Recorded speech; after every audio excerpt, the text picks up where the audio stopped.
My name is Casey Green. I am a cartoonist living in Massachusetts, in the original colonies. I am a cartoonist for a living, and I've been doing it since a little over 10 years. I don't know the exact time. Well, what came first really was my love of drawing. I just drew a lot and doodled in the margins of my school notebook and stuff like that. Eventually, I worked with some friends in third grade to do comics, and from there it kind of popped off. Like I started just drawing comics in that sequential format, and it eventually started to really appreciate and understand the medium of sequential storytelling, aka comics. So the character of Question Hound originally came from when I was a kid, a group of animal characters similar to like Looney Tunes or Tiny Toons that I would draw all the time. He was just the dog character. But from I stopped using those characters as I kept going, but I always remembered them. And when I started my webcomic Gun Show, he was the first comic I used where he was kind of a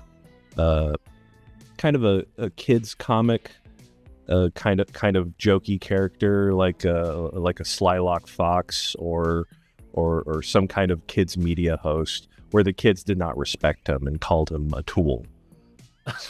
And from there, he was just kind of fun and comforting for me to draw, that he became kind of a stand-in for myself, or he just became an easy character to draw when I didn't know who to put in that day's comic. And that's how we got into the This Is Fine strip, the strip titled On Fire. He was just, I wrote the words myself, and then was like, who do I put in this? Who do I draw in this? I'll just put the dog. I still make comics today. Gun Show ended long ago, but I had done different styles and stuff. I did an all ages comic called Back. I did something more mature and a little grotesque called He Is a Good Boy. I did an adaptation of the original Pinocchio story, itself a very comic, goofy story if you've ever read the original. Currently, I'm working on a comic called Greechers with a G. It's about a bunch of little monsters that live in a labyrinth.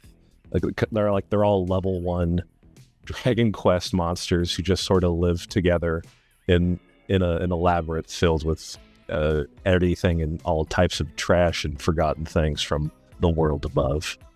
When This Is Fine originally took off, I wasn't that surprised, because this wasn't my first rodeo in the realm of memes. But years before, when I was in college, I made a comic strip that begat the internet sensation Dick Butt. And I'm sorry I had to say that, but it's true. That was kind of surreal, being a college student and watching that get big.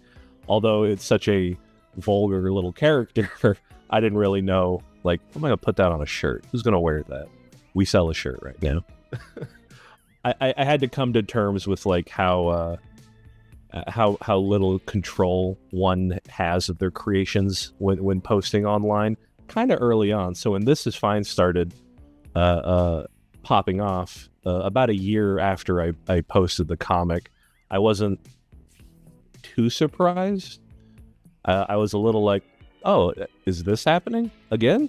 And the fact that it kind of snowballed years later, almost 10 years later, is still like, popular enough, is still recognizable, is still used by people, day-to-day stuff. That is much more surprising to me that it's still going on, because I get sick of stuff very quickly. So the fact that other people are still using it and still not sick of me yet, I hope, is nice and really interesting. To build on Question Hound's character is something I had tried a couple times in some different comic strips, because he was just kind of an empty suit to put yourself into. That's what made the original comic that This Is Fine came from so hittable, is that he was the everyman, every dog that you could be like, yeah, that's me. And so to try to put any kind of story or lore behind him, which I had done in a couple of comics where he was kind of like the boss of a group of animals who were also making memes in like an office setting. It just became a place for my own grievances to come out about creativity and stuff like that. And then like that was cathartic. I'll say that was cathartic for me to like kind of get that stuff out there, but I don't know if that's such a interesting character for anyone else, because the point is that he can be you, he can be me, he can be anybody. So I've kind of set that aside for now. So the game This Is Fine Maximum Cope originally materialized once I started to license the character more, the character Question Hound, the comic itself, or at least the first two panels. Those are the ones that really got popular. My licensing agent, Lenny, had done work with Numskull before, I believe, and just sort of kind of put out feelers to anyone of interest. And Numskull did come back with, yes, they're very interested, and even had like a very, very basic prototype that one of their workers made. And it was essentially a 2D kind of Metroidvania, which is a kind of combination of the games Metroid and Castlevania, where you're just going around a big maze finding keys to get to the next spot. I was like, that's a good idea. I love playing those types of games, you know. There's a bunch of them out there, but it's always fun to play those types of maze-like games. So in the game Maximum Cope, it does have Question Hound facing manifestations of his anxieties as levels, and to be honest, I thought that was very like apt and like perfect for like a very simple game progression, because like I said, the character himself is pretty broad, and he's just a dog, you know. So what would a game be about? Well, it's about him dealing with those anxieties that he obviously has. If you use the meme, you know what that means, to have that kind of like ignore that problem and maybe it'll go away. So I thought that was very smart, to just be like, this level's about loss, this level's about your vices. And I thought, yeah, that's pretty good. That's probably what I would have done, honestly, if I was given like, hey, what would you make a game like? How would you have this game? He doesn't need to go on a hero's journey or there and back again or something like that. He needs to figure out what's wrong in here. When it comes to any creative aspect to the game, I was happy to let Numskull and Hero Concept sort of work out their own styles and vibes with the character and the feel of the game. The only thing I asked to rewrite was some of the in-game dialogue myself, between the little angel and devil on your shoulder, who just sort of pop up with little quips and things to say about this or that area of the game. But beyond rewriting some of those, which is just simple joke writing, which is what I do for a living, essentially, I was happy to let them sort of take the reins on any kind of creative look or style to it, because I've never designed a game before, so I don't want to make any more work for them than need be. Oh, I am absolutely a gamer myself. I dropped the term Metroidvania just a bit ago. So I think that should at least put a little bona fides on what I'm saying. But I'm always excited to see... I'm always excited to try a new indie game. I love going through the Steam page of just like what's new and trending, and just kind of seeing what piques my interest. Just because sometimes stuff will rise to the top, but more often lately you have to sort of sift through the coal to find the diamond, you know? Or at least the one you like. And I've tried a lot of different indie games. I've I've backed some stuff that maybe never got made, but stuff I was interested in attempting. So yeah, to see a new game created around one of my characters is very surreal because I've been gaming since I was a kid. I have been able to play a build of the game.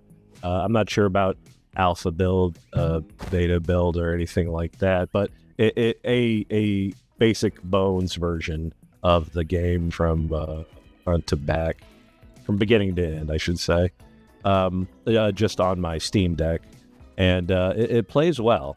And anytime there was it wasn't balanced quite right, and this was very early in the build of the game, so they were like, well, here's a quick God mode cheat you can put in, which was kind of fun. I always liked playing with cheats as a kid, just because it was fun to sort of be like look around the world without having to deal with any of the other stuff.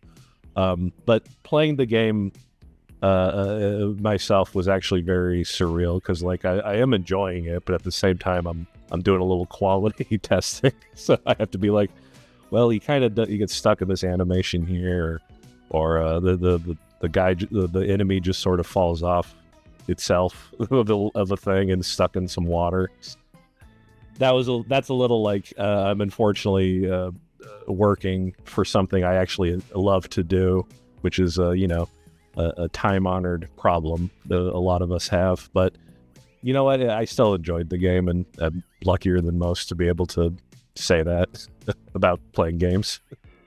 What I'm working on right now is Greachers, that comic strip I mentioned. That's been kind of like a love letter to myself, to be like, oh yeah, I remember liking making comics as a kid, so this is something that made me enjoy that process again. And you can find that at creatures.com. But an actual plug related to This Is Fine is I have a book coming out later this year with Running Press, or Hachette Press. That is This Is Fine related. It's called This Is Fine: Life Lessons for a World on Fire. And it is just a small little gift book that is more little cartoons and like side quips of Question Hound in varying situations of This Is Finery and whatnot. And I worked on that for a couple years, so it's nice to see it eventually come out, and hopefully you'll see it in bookstores and stuff later this year, 2026. To my fans, thank you. I'm surprised and humbled that this dang dog is still worthwhile to you, because it's always been the fans who have pushed the meme more than I have, and I've always been worried that I'm overplaying my hand, but that it's still viable, that people are still feel that way. Well, maybe not that, but that the fact that the image is still viable and people still like relate to it in some small or big way is something I unfortunately take for granted sometimes, and I will try not to in the future.